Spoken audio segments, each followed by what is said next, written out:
Namaste. Now I'm going to read another chapter of the Book of Secrets, Osho's commentaries on the Vigyan Bhairav Tantra. A conversation between Devi and Shiva. Devi questions, Shiva answers, and the answers are the 112 techniques of meditation, the sutras. And Vigyan Bhairav Tantra means technique to go beyond consciousness. So essentially it means also that the master cannot be with the disciple, and also that the deeper meanings of life can only be revealed in a love relationship between master and disciple. It also means that man and woman are one, like Ardha Nareshvara. This is like a picture. It's in many Hindu scriptures you can see this. The Ardha Nareshvara is half man, half woman. So it means the man cannot be without the woman, and the woman cannot be without the man. But also it means that we are half man, half woman within ourselves. And then also like one sign of completion is if we are like, if this inside us is balanced. Like if our inner man and our inner female is balanced, that's also a sign of mastery or of completion. Yes. So now I'm going to read another chapter. It is chapter 30. And it's called Techniques to Become One with the Whole. It has two sutras. They are a little bit longer, especially the first. It is Sutra 88. Each thing is perceived through knowing. The self shines in space through knowing. Perceive one being as knower and known. Then Sutra 89. Beloved, at this moment let mind, knowing, breath, form be included. The 2nd of July 1973 p.m. in Bombay, India. So Osho was living in Bombay and giving like satsang there before he went to Pune. Yeah, I think Mayoga Lakshmi, she was there also in Bombay, and other disciples were already there in Bombay, like Vivek, and also this Indian woman, I forgot her name. I have it in my mind, but I forgot her name. It's not important. Maybe it comes back later. So now I'm going to read the technique, the Sutra 88. Know the knower and the known. Each thing is perceived through knowing. The self shines in space through knowing. Perceive one being as knower and known. All knowledge whatsoever you know is revealed through the faculty of knowing. Knowing is your faculty. Knowledge is gathered through this faculty. But knowing reveals two things, the known and the knower. Whenever you are knowing a rose flower, your knowledge is half if you forget the knower who is knowing it. So while knowing a rose flower, there are three things, the rose flower, the known, and the knower, you, and the relationship between the two, knowledge. So knowledge can be divided into 3 points. Knower, known, and knowing. Knowing is just like a bridge between 2 points, the subject and the object. Ordinarily, your knowledge reveals only the known. The knower remains unrevealed. Ordinarily, your knowledge is one-arrowed. It points to the rose, but it never points to you. Unless it starts pointing to you, that knowledge will allow you to know about the world, but it will not allow you to know about yourself. All the techniques of meditation are to reveal the knower. George Gurdjieff used a particular technique just like this. He called it self-remembering. He said that whenever you are knowing something, always remember the knower. Don't forget it in the object. Remember the subject. Gurdjieff said that while listening, know the speaker and also know the listener. Your knowledge must be double-arrowed, pointing to 2 points, the knower and the known. It must not only flow in one direction towards the object, it must flow simultaneously towards 2 directions, the known and the knower. This he calls self-remembering. Looking at the flower, also remember the one who is looking. Difficult, because if you try to be aware of the knower, you will forget the rose. You have become so fixed to one direction that it will take time. If you become aware of the knower, then the known will be forgotten. If you become aware of the known, then the knower will be forgotten. But a little effort and by you can be aware of both simultaneously. And when you become capable of being aware of both, this Gurdjieff calls self-remembering. This is one of the oldest techniques that Buddha used, and Gurdjieff again introduced it to the Western world. Buddha called it Samyak Smriti, right mindfulness. He said that your mind is not in a right mindfulness if it knows only one point. It must know both, and then a miracle happens. If you are aware of both the known and the knower, suddenly you become the third. You are neither. Just by endeavoring to be aware of both the known and the knower, you become the third. You become a witness.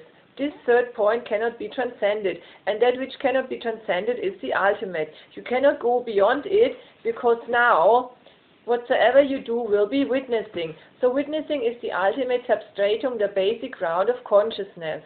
This sutra will reveal it to you. With the mind, division will remain. Only with the witnessing self, division disappears. With the witnessing self, you cannot say who is the known and who is the knower. It is both. But this has to be based on experience, otherwise it becomes a philosophical discussion. So try it, experiment.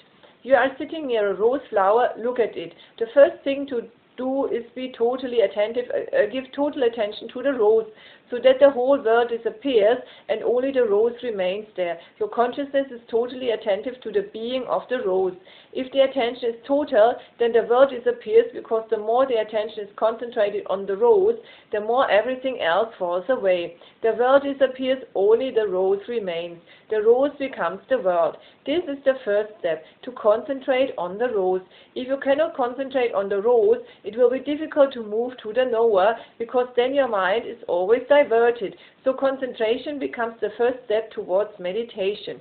Only the rose remains, the whole world has disappeared. Now you can move inwards. Now the rose becomes the point from where you can move. Now see this rose and start becoming aware of yourself, the knower. In beginning you will miss. When you shift to the knower, the rose will drop out of consciousness. It will become faint, it will go away, it will become distant. Again you will come to the rose and you will forget the self.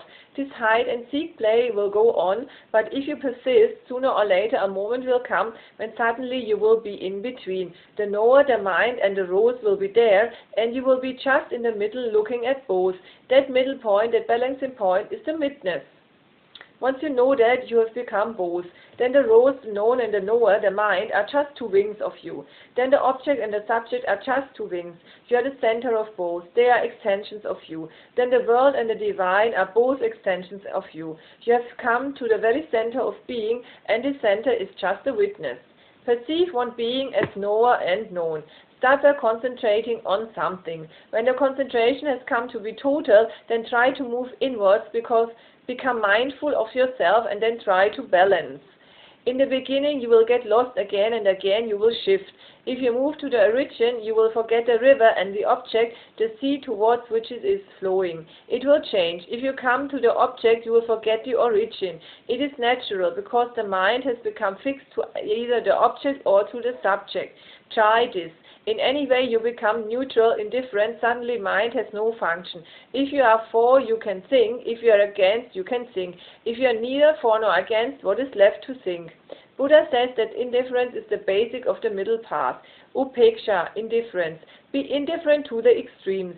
Just try one thing. Be indifferent to the extremes. A balancing happens. It will take time, months, even years. It depends on how intense is your effort, because it is the most subtle balancing to come between the two. This balancing will give you a new dimension of feeling, where you are both the knower and the known, the world and the other world, this and that, the body and the mind. You are both, simultaneously neither, above both. A triangle has come into existence. If you do this experiment, you will help to create a triangle within yourself. The third angle is beyond both. Both belong to you, they are part of it, and still it is beyond and higher than both. At the third point, you are not identified with anything. Whatsoever comes and passes, you remain a witness, just a spectator, neutral, indifferent, unidentified. This third point makes you a witness, Sakshi, and to be a witness is the highest possibility of consciousness. In that center you are rooted, grounded, silent, blissful, in ecstasy, and duality is no more. This is what Hindus have called Samadhi. This is what Jesus has called the kingdom of God. So that's what we all want to realize, to be a witness. There is a beautiful picture of Buddha meditating with the lotus flower. It's like very symbolic, the lotus flower that we have to grow out of the mud like a lotus and open up into the sky. Very beautiful. Like with our feet, we are in the mud, and open up, we open our flower, our seventh chakra, whatever we want to see it. It's very, very beautiful. It also is a symbol that we connect heaven and earth, like very, very good. Like sometimes when I want to ground myself, I imagine that I have roots very deeply into the ground, and all the negative energy goes down into the earth, which transforms it. And also it helps if you imagine at the same time that light is pouring in from space, that the sky is like light, and the earth is, and you have roots into the earth, and then you are like really grounded and balanced at the same time, because you have a connection to the earth, and also at the same time you have a connection to the sky. It's very good actually to do this from time to time. Even now when I explain it, it happens to me. Like you have a lot of connection here from the sky, and at the same time you are completely in your body and you are aware. That's very beautiful. You should try this also, this meditation. So now I'm going to read the second sutra of this chapter. It is called Sutra 89. Include everything in your being. Beloved, at this moment let mind, knowing, breath, form be included. This technique is a little difficult, but if you can do it, then very wonderful, beautiful. Sitting, don't divide. Sitting in meditation, be inclusive of all. Your body, your mind, your breath, your thinking, your knowing, everything. Be inclusive of all. Don't divide, don't create any fragmentation. Ordinarily, we are fragmenting. We go on fragmenting. We say, the body is not me. There are techniques which can use that also, but this technique is totally different. Rather, the opposite. Don't divide. Don't say, I am not the body. Don't say, I am not the breath. Don't say, I am not the mind. Just say, I am all. And be all. Don't create any fragmentation within you. This is a feeling. With closed eyes, include everything that exists in you. Don't get yourself centered anywhere. Be uncentered. The breath comes and goes. The thought comes and goes. The form of your body will go on changing. You have not observed this. If you sit with closed eyes, you will feel that sometimes your body is big, sometimes your body is small, sometimes it is very heavy, sometimes just light, as if you can fly. You can feel this increasing and decreasing of the form. Just close your eyes and sit, and you will feel that sometimes the body is very big, filling the whole room. Sometimes it is so small, just atomic. Why does this form change? As your attention changes, the form of the body changes. If you are inclusive, it will become big. If you exclude, this is not I, then it will become very minute, very small, atomic. The sutra says, include everything in your being and don't discard anything. And don't say, this is not I. Say, I am, and include everything in it. If you can do this, just sitting, wonderful, absolutely new happenings will happen to you. You will feel there is no center in you, there is no center. And with the center gone, there is no self, there is no ego, only consciousness remains. Consciousness like a sky covering everything. And when it grows, not only your own breath will be included, not only your own form will be included, ultimately the whole universe becomes inclusive to you. This technique expands your consciousness. The whole world by and by becomes included in you.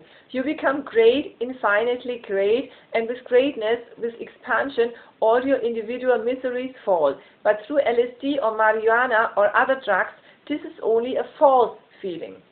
Through this technique, this feeling becomes real. Really the whole world comes within you. There are two reasons for this. One, our individual consciousness is not really individual. Deep down it is collective. We look like islands, but all the islands deep down are connected to the earth. We look like islands, different. I am conscious, you are conscious, but your consciousness and my consciousness somewhere deep down is one. It is connected to the earth, the basic ground. That is why many things happen which look inexplicable. If you meditate alone, it will be more difficult to enter into it. But if you meditate with a group, it is very easy because the whole group works as a unit. In meditation camps, I have felt and observed that after 2 or 3 days, your individuality is no more. You become part of a greater consciousness. And very subtle waves are being felt, very subtle waves start moving, and the group consciousness evolves. In the beginning, doing this meditation, you will feel a collective being arising, and then ultimately a cosmic consciousness arises. When all differences are lost, all boundaries disappear, and existence remains as one piece, one unit, one whole, then everything is included. This effort to include everything starts from your own individual existence. Include. The basic point is to remember inclusiveness. Don't exclude. This is the key for this sutra. Inclusiveness, include. Include and grow, include and expand. Try it with your body and then try it with the outside world also. Sitting under a tree, look at the tree, then close your eyes and feel that the tree is within you. Look at the sky, then close your eyes and feel that the sky is within you. Look at the rising sun, then close your eyes and feel that the sun is rising within you. Feel more inclusive. A tremendous experience will happen to you. When you feel that the tree is within you, immediately you will feel more young, more fresh, and this is not imagination because the tree and you both belong to the earth. You both are rooted in the same earth and ultimately rooted in the same existence. So when you feel that the tree is within you, the tree is within you. This is not an imagination, and immediately you will feel the effect. The tree's aliveness, the greenery, the freshness, the breeze passing through it, it will be felt within you in your heart. Include more and more existence and don't exclude.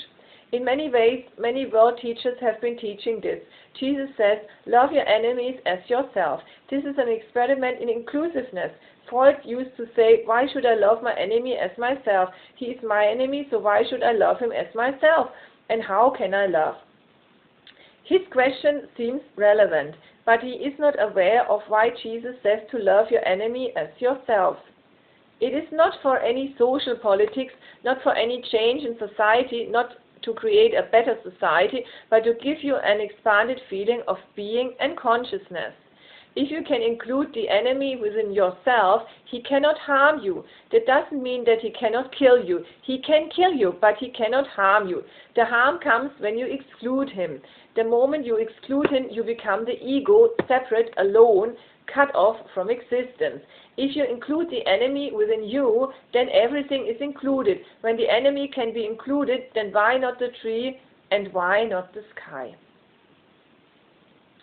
The emphasis for the enemy is that if you can include the enemy in your being, you can include everything. Then there is no need to exclude anything. If you feel that your enemy is included within you, then even your enemy will give you vitality, energy. He cannot be harmful to you. He can kill you, but even while he is murdering you, he cannot harm you. That harm comes from your own mind when you exclude. But the case with us is totally diametrically opposite. Even friends are not included. Enemies are excluded and even friends are not included. Even your lover, your beloved are not included. By being with your lover, you are not merging in him or her. You remain separate. You control yourself. You don't want to lose your identity. Because of this, love has become impossible. Unless you lose identity, how can you love? You want to remain yourself, and your lover wants to remain himself, and no one is ready to merge, no one is ready to include. Both exclude, both are attracted in themselves. There is no meeting, no merging, no communion. Even if lovers are not included, then it is bound to be that your existence is the poorest possible. You are alone, poor, a beggar. With the whole existence included, you are the emperor. So remember this. Make it a style of life to include not only meditation, but a style of life, a way of being. Try to include more and more. The more you include, the more you expand, the more your boundaries recede to the very corners of existence. One day only you are, the whole existence is included. This is the ultimate of all religious experience. So, this very beautiful meditation. I think we all should try this. Yeah.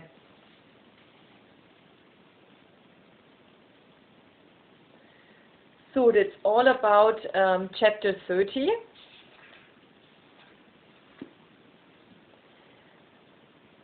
Stay in the silence and enjoy. Thank you very much. Namaste.